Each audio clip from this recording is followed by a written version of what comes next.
Assalamualaikum warahmatullahi wabarakatuh. Waalaikumsalam warahmatullahi wabarakatuh. Alhamdulillah wassalatu wassalamu ala sayyidina Rasulillah sayyidina wa maulana Muhammad ibn Abdullah wa ala alihi wa sahbihi wa mawalah. La haula wa la quwwata illa billah, amma ba'du. Bapak-bapak, ibu-ibu, saudara-saudara kaum muslimin rahimakumullah. Kapan kiamat itu akan datang? Ini rahasia Allah. Jangankan kita yang orang awam, baginda Nabi sendiri tidak diberitahu oleh Allah kapan itu akan terjadi.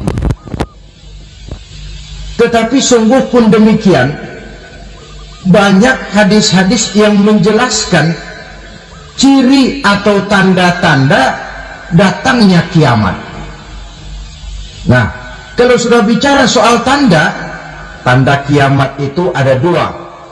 Pertama yang disebut alamatus sughra, tanda-tanda kecil. Ini waktunya masih ada tenggang.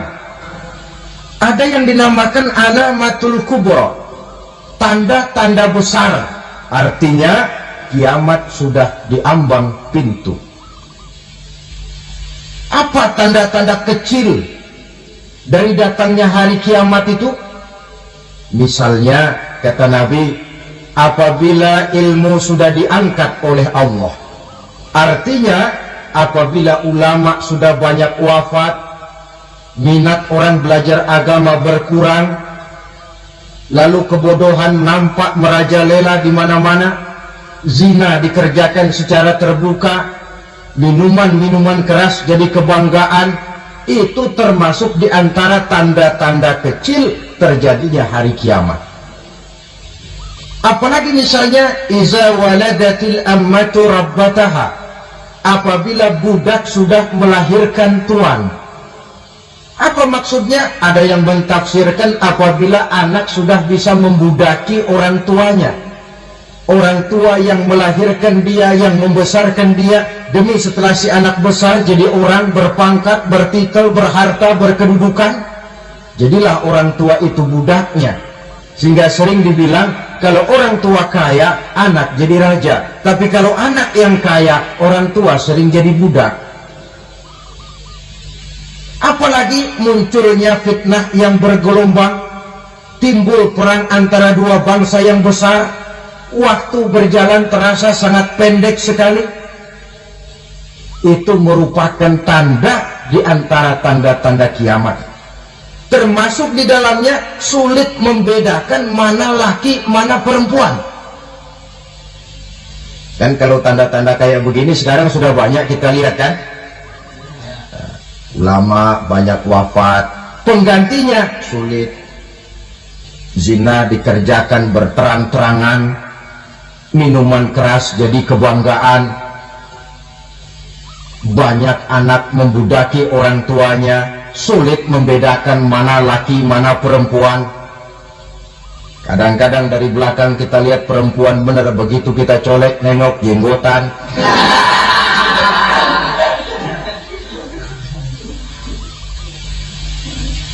Ini termasuk tanda-tanda kecil, masih ada tenggang sampai akan terjadinya kiamat itu. Nah, yang dimaksud dengan tanda-tanda besar, ini tanda besar artinya kiamat sudah diambang pintu. Pertama, matahari terbit dari sebelah barat.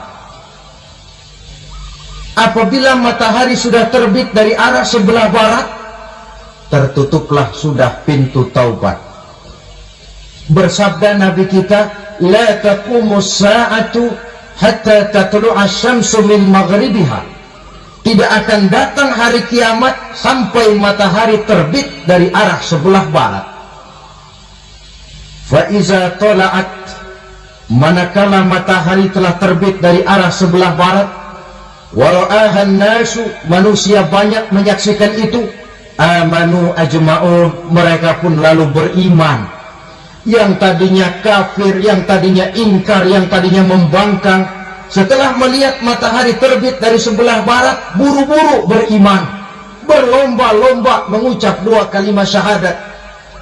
Tapi apa yang terjadi? Kata Nabi, wa dzalika hina la yanfa'u nafsan imanuha lam takun amanat min qabl.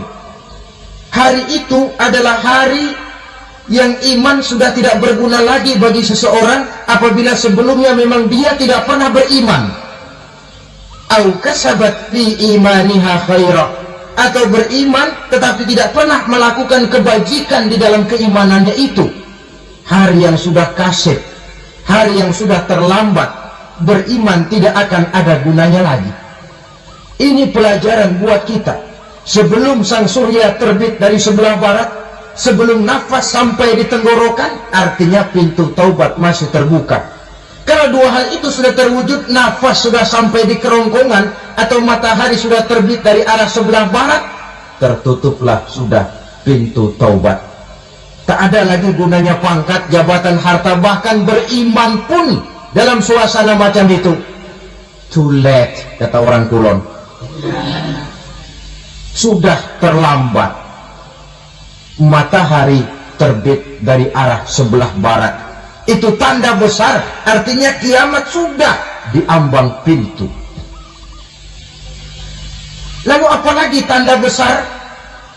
Munculnya Dajjal. Dajjal artinya pendusta-pendusta yang menyesatkan manusia. Ada 2 macam Dajjal, saudara. Ada Dajjal kecil, ini Dajjal kelas teri. Kalau ini sejak zaman Rasulullah sudah ada itu. Tiap zaman ada. Di zaman Rasulullah misalnya ada yang bernama Aswad al-Unsi dari Yaman. Ada yang namanya Musailamah al-Kazzab dari Yamama. Ada yang namanya Ibnu Sayyad dari Madinah. Ini Dajjal-Dajjal di zaman Rasul. Musailamatul Kazzab memproklamirkan diri jadi nabi, dia di zaman Rasul masih hidup. Ini Dajjal zaman Nabi. Di zaman sahabat muncul Dajjal-Dajjal. Di zaman kita sekarang ini Dajjal-Dajjal pun gentayangan. Dajjal-Dajjal kelas teri. Kerjanya mendustakan manusia, menyesatkan manusia, memalingkan manusia dari jalan yang benar dan diridhoi oleh Allah Subhanahu wa ta'ala. Adapun yang merupakan tanda besar dari datangnya kiamat, Dajjal-Dajjal kelas kakap, pembohong-pembohong besar yang menyesatkan masyarakat manusia berpaling dari jalan Allah mengikuti jalan mereka. Apa sih ciri Dajjal itu? Kata Nabi dalam hadis Bukhari Muslim, inna Dajjal, sesungguhnya yang namanya Dajjal itu yakhruju, satu saat akan muncul mendekati hari kiamat. Wa inna ma'ahu ma'an, si Dajjal ini membawa air, wa naran, dan juga membawa api. 2 simbol. Di tangan yang satu dia bawa air, di tangan yang satu dia bawa api. Wa ammal ladzi yarahu an-nasu ma'an fanarun, adapun yang orang banyak lihat air, hakikatnya adalah api. Yang dilihat api, hakikatnya adalah air. Oleh sebab itu, kalau api yang ditawarkan, ambillah air. Kalau air yang ditawarkan, pilihlah api. Maksudnya apa ini? Ini bahasa simbol, saudara-saudara. Dajjal bicaranya seolah-olah untuk kepentingan manusia, menawarkan surga. Surga yang dia tawarkan hakikatnya neraka. Hai manusia, kalau kau mau bahagia, jangan dekat-dekat dengan agama. Sholat itu tidak efektif dan efisien, tidak produktif dari segi ekonomi itu. Menghadiri majelis taklim cuma buang-buang waktu. Tahajud, tasbih, tahlil, baca Quran, apa itu? Pekerjaan mubazir saja. Hidup ini cuma sekali, masa yang cuma sekali, manfaatkan dengan sebaik-baiknya. Mumpung, dibawanya sifat mumpung tetapi dalam pengertian yang sangat negatif. Bicaranya seolah-olah untuk kepentingan manusia, tetapi sebenarnya menjerumuskan manusia. Menawarkan air, tapi sebenarnya api. Menawarkan api, tapi hakikatnya air. Buat apa kamu sholat? Buat apa kamu bayar zakat? Buat apa kamu puasa? Surga yang dicanangkan Dajjal, hakikatnya neraka. Neraka yang digambarkan Dajjal, pada dasarnya adalah surga. Jadi memutarbalikkan fakta itu kerjaan Dajjal. Yang hak jadi batil, yang batil dibilang hak, yang benar jadi salah, yang salah malah jadi benar. Tuntunan disuruh jadi tontonan, tontonan malah menjadi tuntunan. Itu pekerjaan Dajjal profesinya. Zamannya Nabi Adam, Dajjalnya kan iblis. Betul? Betul. Apa sih dan kerayuan iblis itu? Allah setelah menciptakan Nabi Adam kan bilang, Adam, kau dan istrimu Hawa tinggal di surga ini. Seluruh fasilitas yang ada di surga persilahkan kau nikmati. Satu yang tidak boleh, jangan coba-coba dekati pohon khuldi. Dekat saja jangan, apalagi sampai memetiknya. Datang Dajjal yang namanya iblis ini. Adam, kamu tahu nggak kenapa tidak boleh makan buah khuldi? Ya nggak tahu, pokoknya saya dilarang. Bodoh kamu, Dam. Khuldun artinya kekal. Kalau kamu makan itu buah, kau akan kekal di surga buat selamanya. Allah tidak kepengen, maka dilarang kamu makan buah khuldi. Kalau kau ingin kekal di surga, Adam, makan saja. Saya bicara begini ini untuk kepentingan kamu, Adam. Ini kan ciri-ciri Dajjal. Bicaranya sih seolah-olah untuk kepentingan Nabi Adam, hakikat sebenarnya menjerumuskan Nabi Adam supaya ingkar dan melanggar larangan dari Allah Subhanahu wa ta'ala. Jadi setelah muncul Dajjal, timbul kekacauan-kekacauan di masyarakat. Banyak yang terpengaruh, terpedaya dan terpesona. Termasuk mereka yang memproklamirkan diri jadi nabi, mereka yang memproklamirkan diri jadi rasul di zaman sesudah Rasulullah wafat. Itu adalah Dajjal-Dajjal. Maka saya ingatkan, kalau di zaman kita sekarang ini ada orang ngaku jadi nabi, ada orang ngaku jadi rasul, biar bahasa Arabnya kental, Quran hafal, hadis ribuan hadis hafal, biar pakai serban sampai menyengser ke tanah, bahasa Arabnya fasih, tapi dia mengaku jadi nabi, jadi rasul, kita umat Islam wajib tidak percaya. Wajib untuk tidak percaya. Itulah Dajjal-Dajjal zaman kita sekarang ini. Tidak mustahil mereka datang mempengaruhi orang-orang awam supaya berpaling dari Rasulullah, mengikuti mereka. Nah, di akhir zaman nanti, mendekati hari kiamat, Dajjal ini muncul. Dajjal kelas kakap, menyesatkan masyarakat manusia untuk berpaling dari Islam, mengikuti seruan mereka.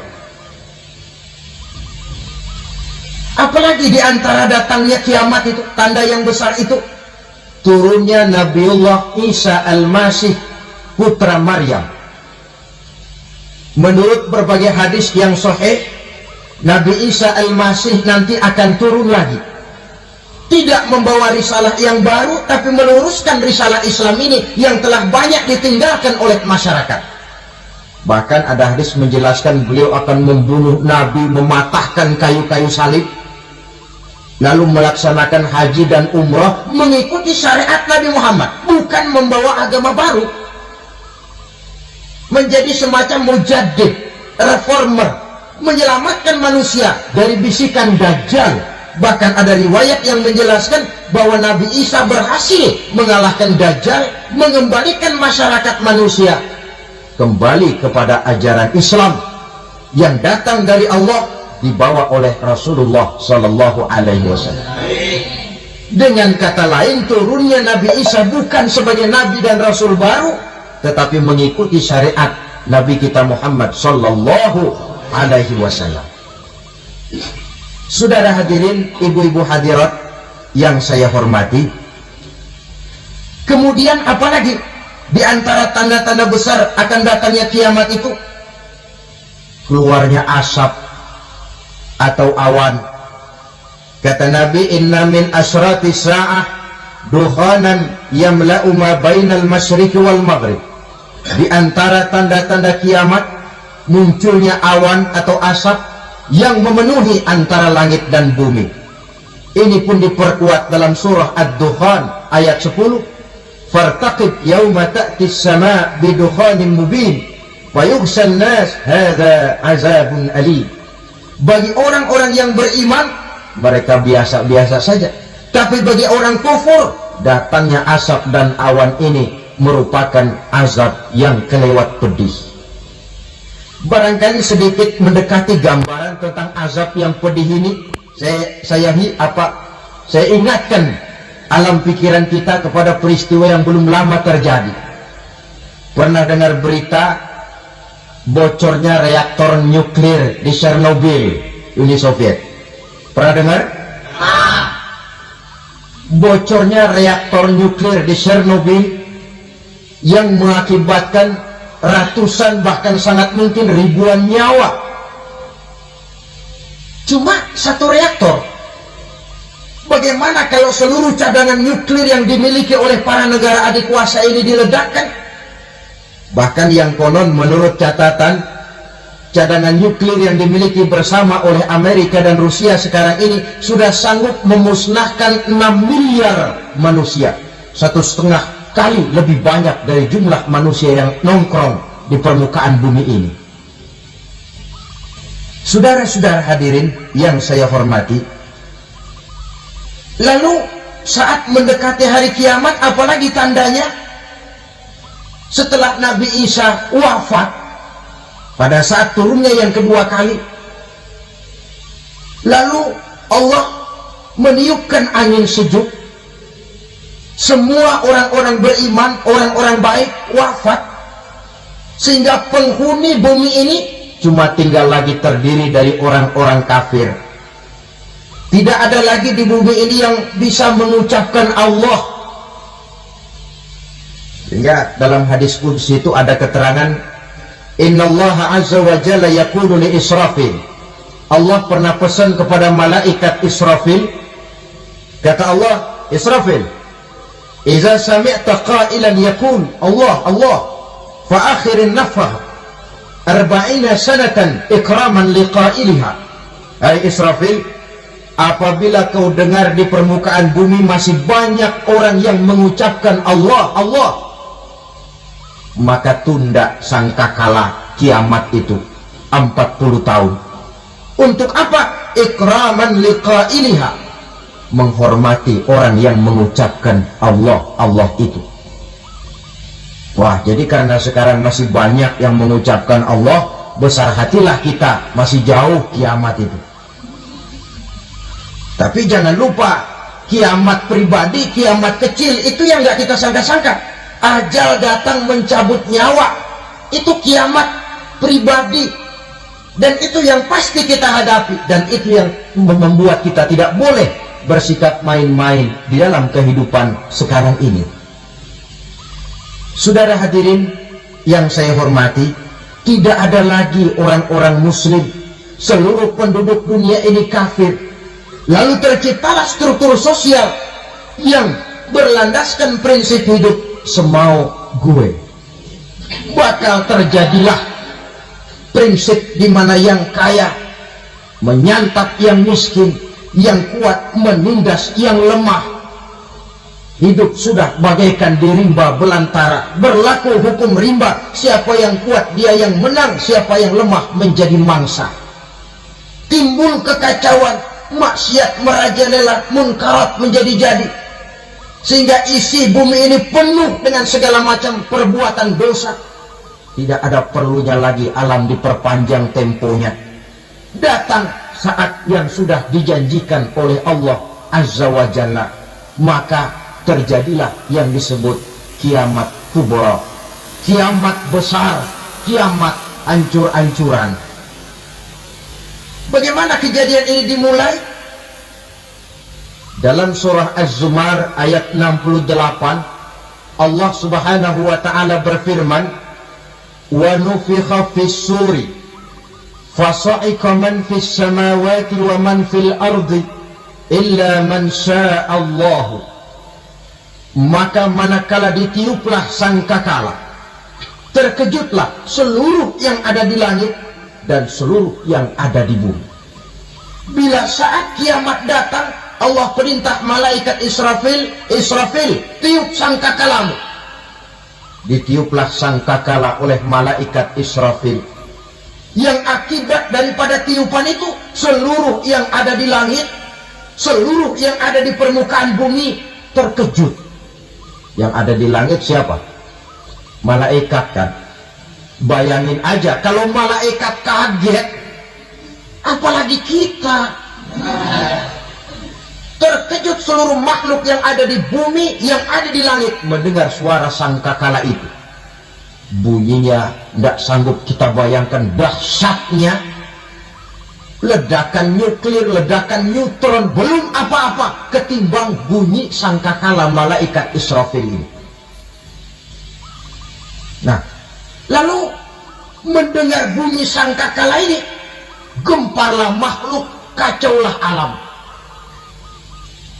Bumi gempa, planet-planet bertabrakan, gunung meletus, air laut tumpah ke darat, angin topan bertiup, halilintar menyambar. Lalu semua yang bernama hidup mati total. Mati bareng tanpa persiapan. La haula wala quwata illa billah. Saya kadang-kadang dalam tafakur bermohon, ya Allah, mudah-mudahan saya nggak nemuin kiamat beneran. Ngeri, nggak bisa kita bayangkan macam apa suasana seperti itu.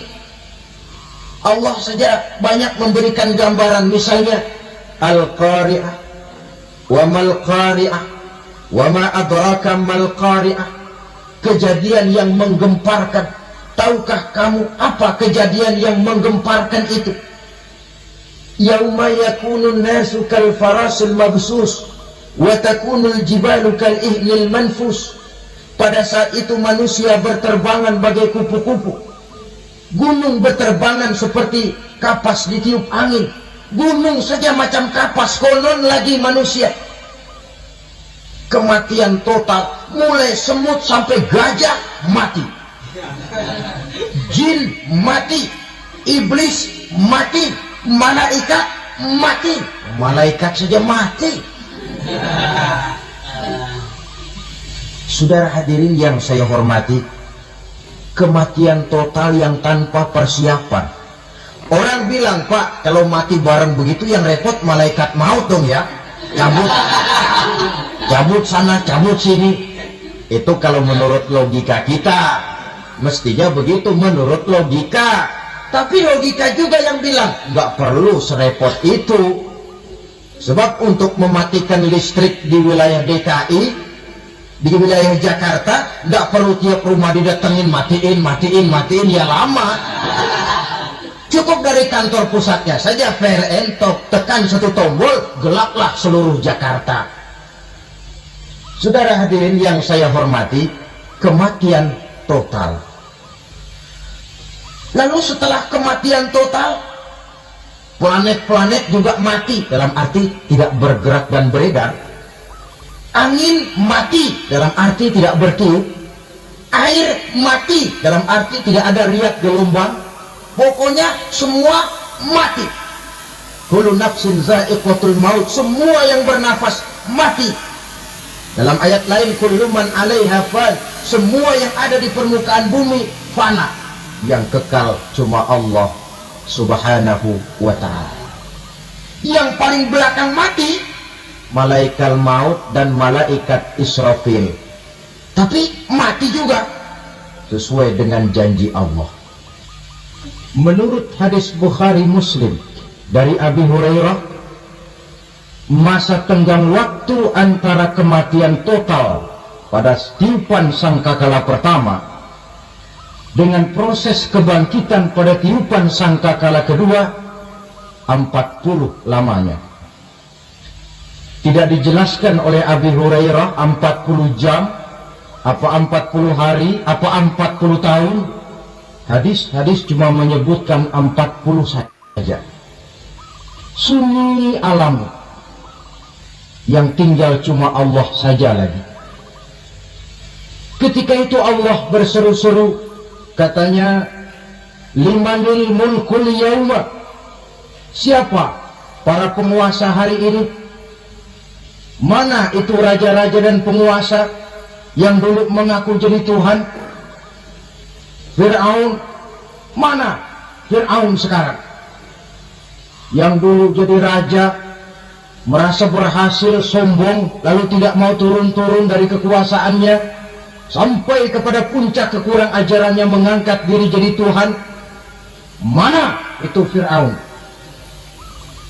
Namrus, mana sekarang Namrus? La ilaha illa ana, ternyata tidak ada Tuhan lain selain daripada aku, kata Allah. Proses kemudian, saudara-saudara, turunlah hujan dari langit. 40 lamanya hujan itu. Tidak jelas juga 40 jam atau 40 hari. Setelah air turun membasahi, datanglah tiupan sangkakala yang kedua. Semua yang bernama mati bangkit dari kuburnya masing-masing. Ini yang disebut Yaumul Ba'si, hari kebangkitan. Allahu Akbar. Pada saat kita bangkit dari kubur kita masing-masing, kumpul di padang mahsyar namanya. Bayangin aja, saya sendiri nggak sanggup bayangin.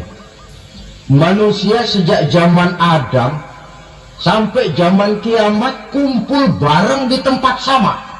Berapa banyaknya itu?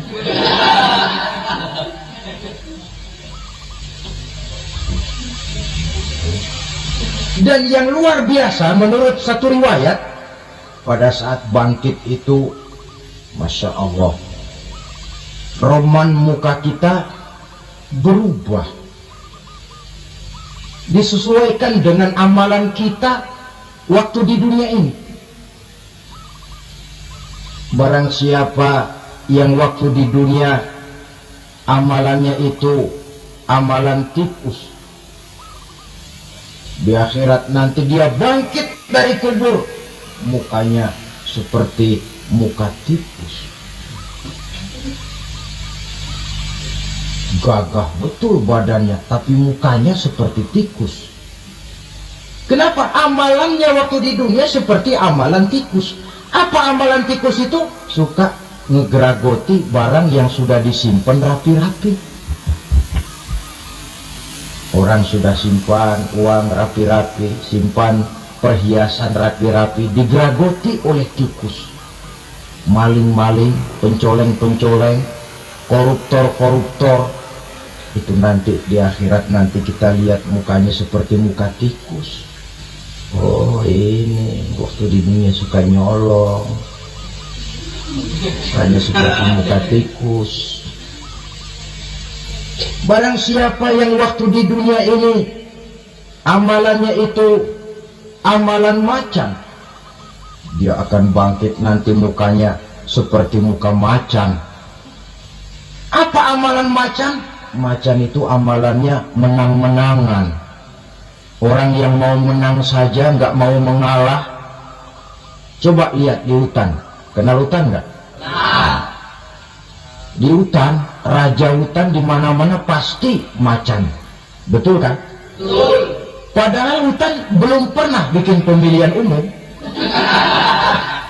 Tapi macan tidak peduli ada pemilihan umum apa tidak, pokok saya raja. Sebab apa? Macan jadi raja itu bukan karena benar, tapi karena kuat jadi raja. Setelah dia jadi raja, rakyat hutan yang mesti dilindungi malah dimakan oleh raja macan. Kambing rakyat hutan dimakan oleh macan, ayam rakyat hutan dimakan oleh macan. Itu nanti kita lihat di akhirat itu mukanya seperti muka macan, gagah betul. Lalu barang siapa yang di dunia ini amalannya itu seperti amalan anjing, nanti dia punya muka seperti muka anjing. Apa amalan anjing? Pertama, anjing itu kalau disuruh jaga rumah, dia tidak bisa membedakan mana maling, mana tamu. Biar yang datang maling, kalau bawa tulang, anjing kalem. Yang kedua, anjing itu akan setia kepada siapa saja yang memberinya roti.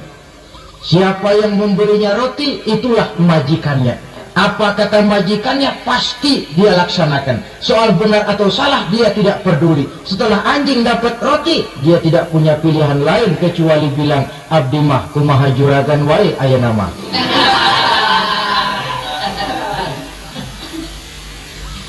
Saudara hadirin yang saya hormati, berkumpul di padang mahsyar, tiap orang sibuk dengan persoalannya masing-masing. Matahari waktu itu didekatkan oleh Allah, panas luar biasa. Ada yang saking panasnya itu mencucurkan peluh keringat sampai sebatas mata kakinya. Ada yang keringatnya sampai sedengkulnya, ada yang keringatnya sampai sepusatnya, ada yang keringatnya mengalir sampai sebahunya, ada yang kelelap oleh keringatnya sendiri, sementara orang di sampingnya nggak apa-apa. Bergantung lagi amalan dia waktu di dunia ini. Saudara-saudara, sebagian orang dalam kepanikan padang mahsyar berombong-rombong datang mereka menghadap Nabi Adam. Ya Adam, anta abal bashar. Hai Adam, Tuhan adalah bapak moyang manusia. Kami sebentar lagi akan disidang, dimintakan pertanggungan jawab. Tolonglah kami, hai Adam. Kata Nabi Adam, jangankan nolongin sampean, saya sendiri tanggung jawab di hadapan Allah. Ketika dulu tidak boleh makan khuldi, saya serobot. Sudahlah, urus diri masing-masing saja, nafsi. Begitu kata Nabi Nuh, begitu kata Nabi Ibrahim. Tiap orang bertanggung jawab sendiri-sendiri. Ketika itulah saudara-saudara, nikmatnya menjadi umat Nabi besar Muhammad sallallahu alaihi wasallam. Sebab apa? Walaupun menurut abjad kita ini umat paling belakang, kita ini toh, karena Nabi Muhammad adalah Nabi akhir, tapi akan dihisab lebih dulu, lewat di atas sirat lebih dulu, masuk surga lebih dahulu ketimbang umat-umat belakangan. Ketika Rasul mendekati ajal, beliau tanyakan itu kepada malaikat Jibril. Malaikat Jibril berkata, Muhammad, saudara-saudara kaum muslimin rahimakumullah, kapan kiamat itu akan datang? Ini rahasia Allah.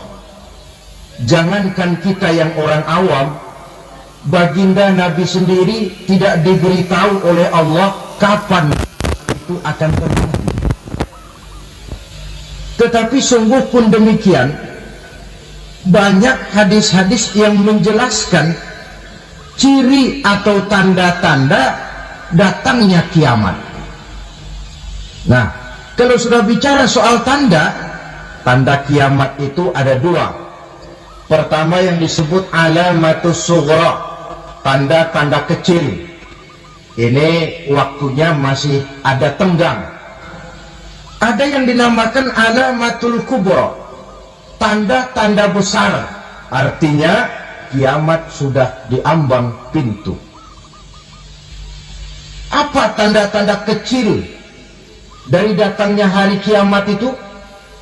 Misalnya kata Nabi, apabila ilmu sudah diangkat oleh Allah, artinya apabila ulama sudah banyak wafat, minat orang belajar agama berkurang, lalu kebodohan nampak merajalela di mana-mana, zina dikerjakan secara terbuka, minuman-minuman keras jadi kebanggaan, itu termasuk di antara tanda-tanda kecil terjadinya hari kiamat. Apalagi misalnya iza waladatil ammatu rabbataha, apabila budak sudah melahirkan tuan. Apa maksudnya? Ada yang mentafsirkan apabila anak sudah bisa membudaki orang tuanya. Orang tua yang melahirkan dia, yang membesarkan dia, demi setelah si anak besar jadi orang berpangkat, bertitel, berharta, berkedudukan, jadilah orang tua itu budaknya. Sehingga sering dibilang kalau orang tua kaya, anak jadi raja. Tapi kalau anak yang kaya, orang tua sering jadi budak. Apalagi munculnya fitnah yang bergelombang, timbul perang antara dua bangsa yang besar. Waktu berjalan terasa sangat pendek sekali. Itu merupakan tanda di antara tanda-tanda kiamat. Termasuk di dalamnya sulit membedakan mana laki, mana perempuan.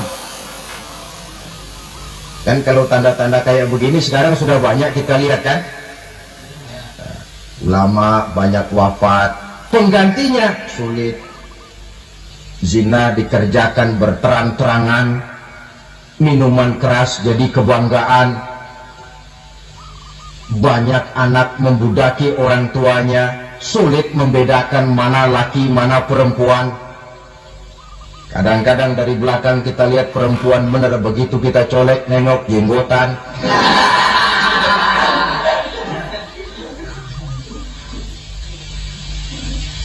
Ini termasuk tanda-tanda kecil, masih ada tenggang sampai akan terjadinya kiamat itu. Nah, yang dimaksud dengan tanda-tanda besar, ini tanda besar artinya kiamat sudah diambang pintu.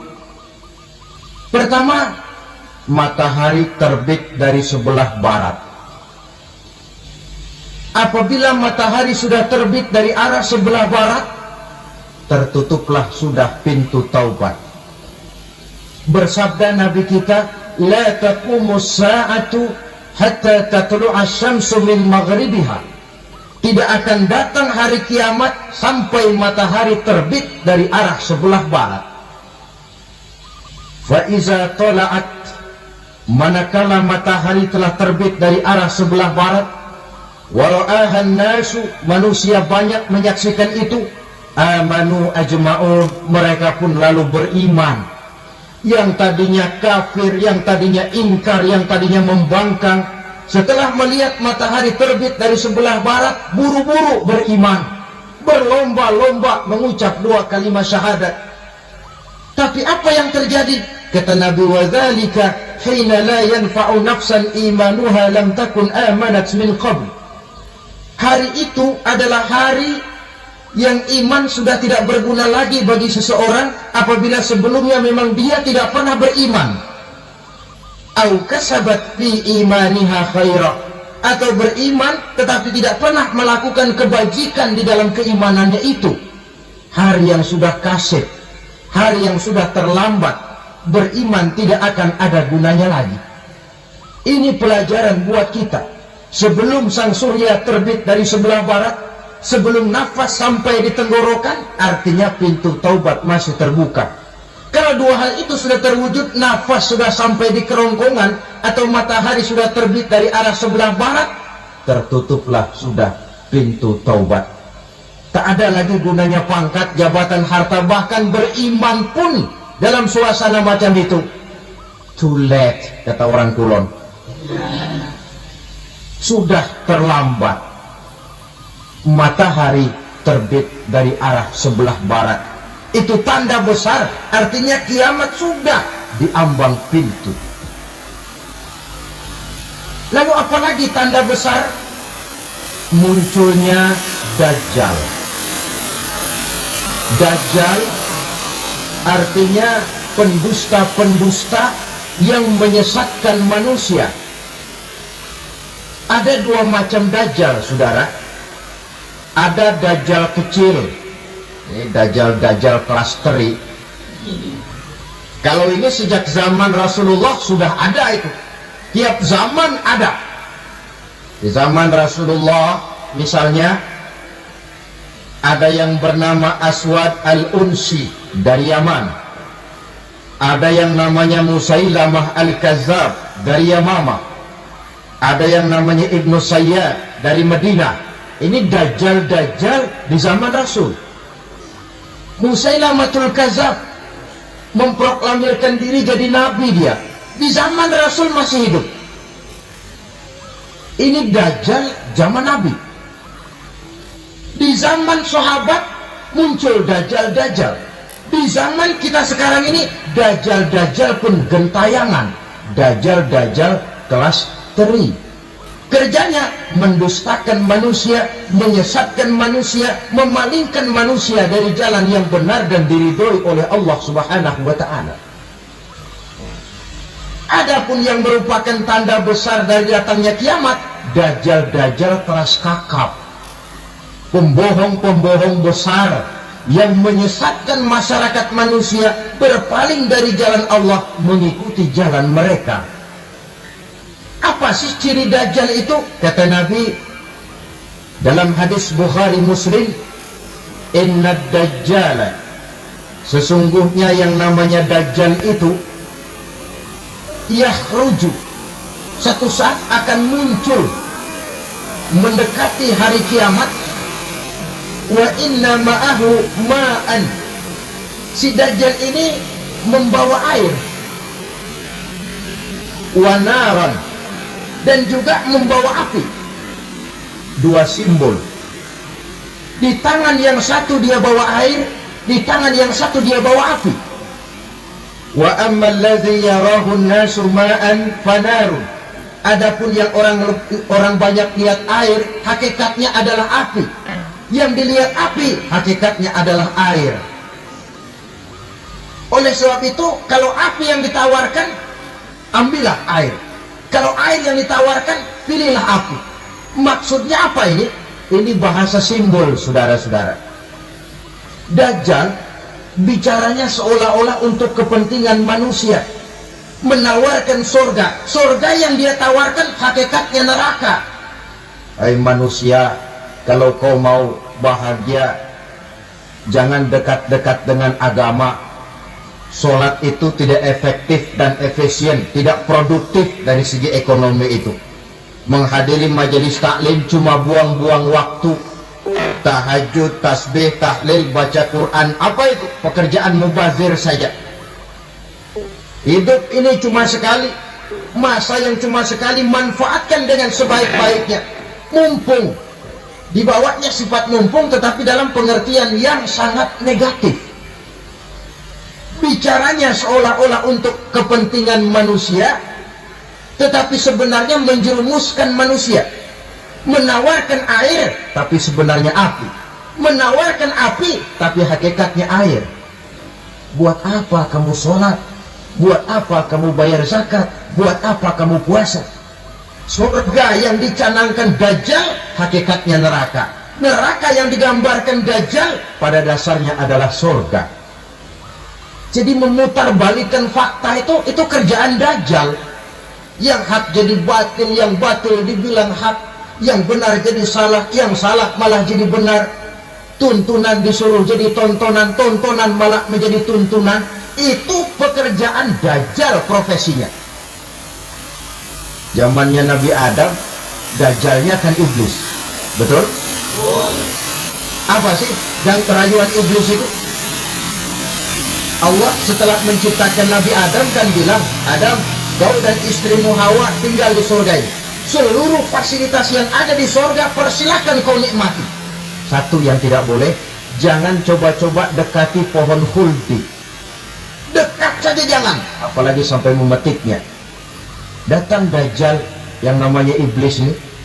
Adam, kamu tahu nggak kenapa tidak boleh makan buah khuldi? Ya nggak tahu, pokoknya saya dilarang. Bodoh kamu, Dam. Khuldun artinya kekal. Kalau kamu makan itu buah, kau akan kekal di surga buat selamanya. Allah tidak kepengen, maka dilarang kamu makan buah khuldi. Kalau kau ingin kekal di surga, Adam, makan saja. Saya bicara begini ini untuk kepentingan kamu, Adam. Ini kan ciri-ciri dajjal. bicaranya sih seolah-olah untuk kepentingan Nabi Adam, hakikat sebenarnya menjerumuskan Nabi Adam supaya ingkar dan melanggar larangan dari Allah Subhanahu wa ta'ala. Jadi setelah muncul Dajjal, timbul kekacauan-kekacauan di masyarakat.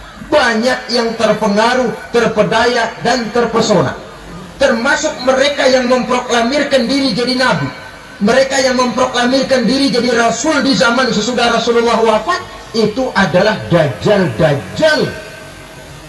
Maka saya ingatkan, kalau di zaman kita sekarang ini ada orang ngaku jadi nabi, ada orang ngaku jadi rasul, biar bahasa Arabnya kental, Quran hafal, hadis ribuan hadis hafal, biar pakai serban sampai menyengser ke tanah, bahasa Arabnya fasih, tapi dia mengaku jadi nabi, jadi rasul, kita umat Islam wajib tidak percaya, wajib untuk tidak percaya.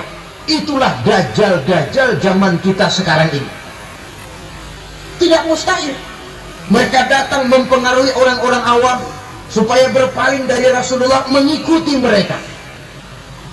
Nah, di akhir zaman nanti, mendekati hari kiamat, Dajjal ini muncul, Dajjal kelas kakap, menyesatkan masyarakat manusia untuk berpaling dari Islam, mengikuti seruan mereka. Apalagi di antara datangnya kiamat itu, tanda yang besar itu, turunnya Nabiullah Isa Al-Masih, putra Maryam.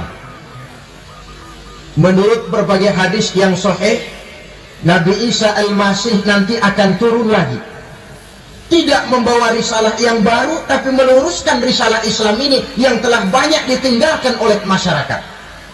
Bahkan ada hadis menjelaskan beliau akan membunuh Nabi, mematahkan kayu-kayu salib, lalu melaksanakan haji dan umrah mengikuti syariat Nabi Muhammad, bukan membawa agama baru, menjadi semacam mujaddid, reformer, menyelamatkan manusia dari bisikan Dajjal. Bahkan ada riwayat yang menjelaskan bahwa Nabi Isa berhasil mengalahkan Dajjal, mengembalikan masyarakat manusia kembali kepada ajaran Islam yang datang dari Allah, dibawa oleh Rasulullah Sallallahu Alaihi Wasallam. Dengan kata lain, turunnya Nabi Isa bukan sebagai Nabi dan Rasul baru, tetapi mengikuti syariat Nabi kita Muhammad Sallallahu Alaihi Wasallam. Saudara hadirin, ibu-ibu hadirat yang saya hormati, kemudian apalagi di antara tanda-tanda besar akan datangnya kiamat itu? Keluarnya asap atau awan. Kata Nabi, inna min asrati sa'ah duhanan yamla'u ma bainal masyriqi wal maghrib. Di antara tanda-tanda kiamat, munculnya awan atau asap yang memenuhi antara langit dan bumi. Ini pun diperkuat dalam surah Ad-Dukhan ayat 10, fartaqib yauma ta'ti as-sama' bidukhanin mubin wa yughshan nas hadza azabun alim. Bagi orang-orang yang beriman, mereka biasa-biasa saja. Tapi bagi orang kufur, datangnya asap dan awan ini merupakan azab yang kelewat pedih.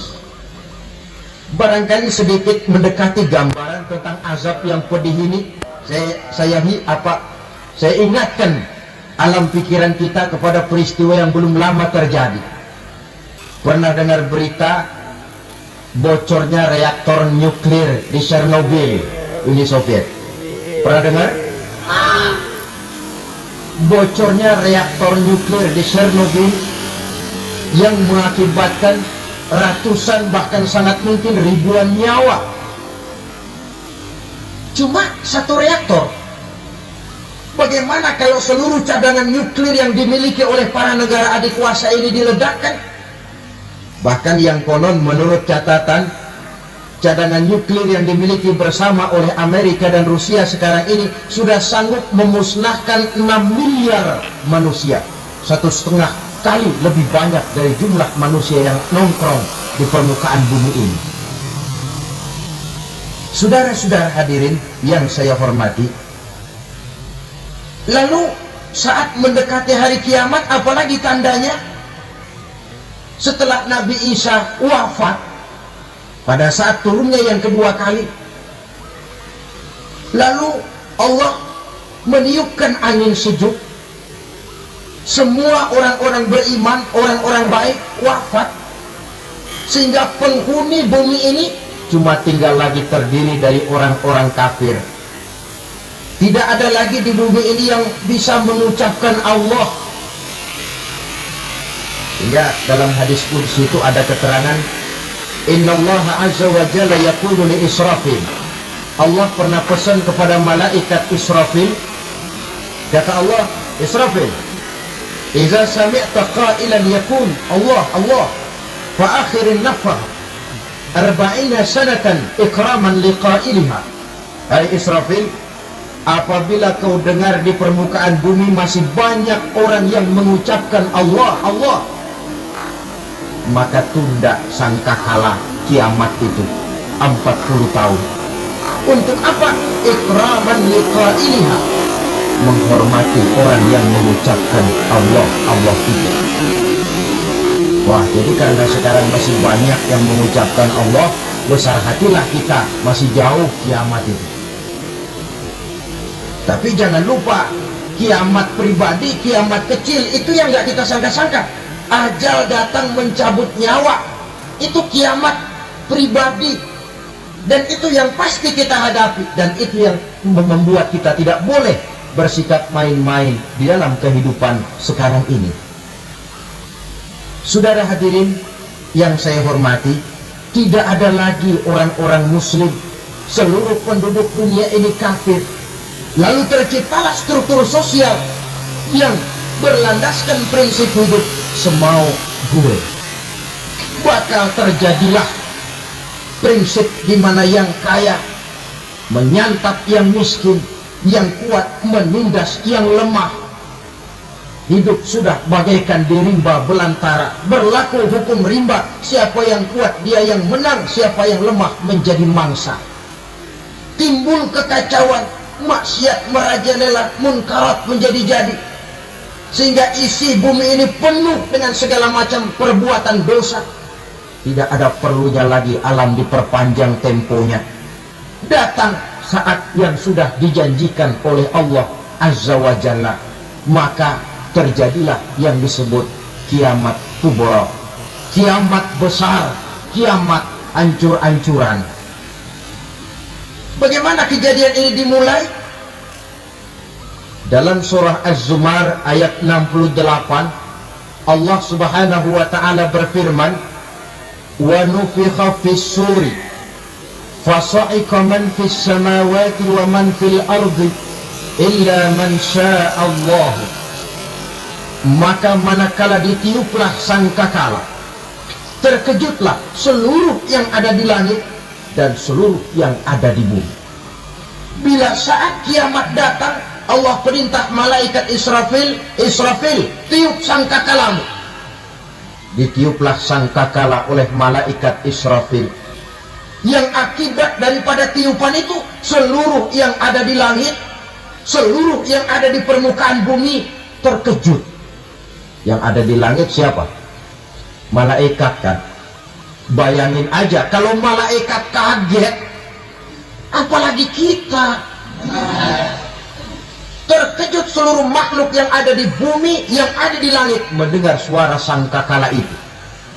Bunyinya tidak sanggup kita bayangkan dahsyatnya. Ledakan nuklir, ledakan neutron, belum apa-apa ketimbang bunyi sangkakala malaikat Israfil ini. Nah, lalu mendengar bunyi sangkakala ini, gemparlah makhluk, kacaulah alam. Bumi gempa, planet-planet bertabrakan, gunung meletus, air laut tumpah ke darat, angin topan bertiup, halilintar menyambar. Lalu semua yang bernama hidup mati total. Mati bareng tanpa persiapan. La haula wala quwata illa billah. Saya kadang-kadang dalam tafakur bermohon, ya Allah, mudah-mudahan saya nggak nemuin kiamat beneran. Ngeri, nggak bisa kita bayangkan macam apa suasana seperti itu. Allah saja banyak memberikan gambaran, misalnya Al-Qari'ah, wa mal qari'ah, wa ma adraka mal qari'ah. Kejadian yang menggemparkan. Tahukah kamu apa kejadian yang menggemparkan itu? Yauma yakunun nasu kal farasil mabsus wa takunul jibalu kal ihnil manfus. Pada saat itu manusia berterbangan bagai kupu-kupu, gunung berterbangan seperti kapas ditiup angin. Gunung saja macam kapas, konon lagi manusia. Kematian total, mulai semut sampai gajah mati, jin mati, iblis mati, malaikat mati. Malaikat saja mati. Saudara hadirin yang saya hormati, kematian total yang tanpa persiapan. Orang bilang, Pak, kalau mati bareng begitu yang repot malaikat maut dong ya. Cabut sana, cabut sini. Itu kalau menurut logika kita, mestinya begitu menurut logika. Tapi logika juga yang bilang nggak perlu serepot itu. Sebab untuk mematikan listrik di wilayah DKI, di wilayah Jakarta, nggak perlu tiap rumah didatengin matiin ya lama. Cukup dari kantor pusatnya saja PLN, tekan satu tombol, gelaplah seluruh Jakarta. Saudara hadirin yang saya hormati, kematian total. Lalu setelah kematian total, planet-planet juga mati, dalam arti tidak bergerak dan beredar. Angin mati, dalam arti tidak bertiup. Air mati, dalam arti tidak ada riak gelombang. Pokoknya semua mati. Kullu nafsin za'iqatul maut, semua yang bernafas mati. Dalam ayat lain, kullu man 'alaiha fan, semua yang ada di permukaan bumi fana. Yang kekal cuma Allah Subhanahu wa ta'ala.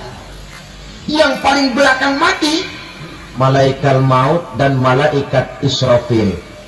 Tapi mati juga sesuai dengan janji Allah. Menurut hadis Bukhari Muslim dari Abi Hurairah, masa tenggang waktu antara kematian total pada tiupan sangkakala pertama dengan proses kebangkitan pada tiupan sangkakala kedua 40 lamanya. Tidak dijelaskan oleh Abi Hurairah 40 jam, apa 40 hari, apa 40 tahun. Hadis cuma menyebutkan 40 saja. Sunyi alam yang tinggal cuma Allah saja lagi. Ketika itu Allah berseru-seru, katanya, limanil mulkul yauma, siapa para penguasa hari ini? Mana itu raja-raja dan penguasa yang dulu mengaku jadi Tuhan? Terima kasih atas perhatian saudara. Mohon maaf atas segala kekurangan. Jumpa lagi lain kesempatan insyaallah. Usikum wa nafsi bitaqwallah. Wassalamualaikum warahmatullahi wabarakatuh.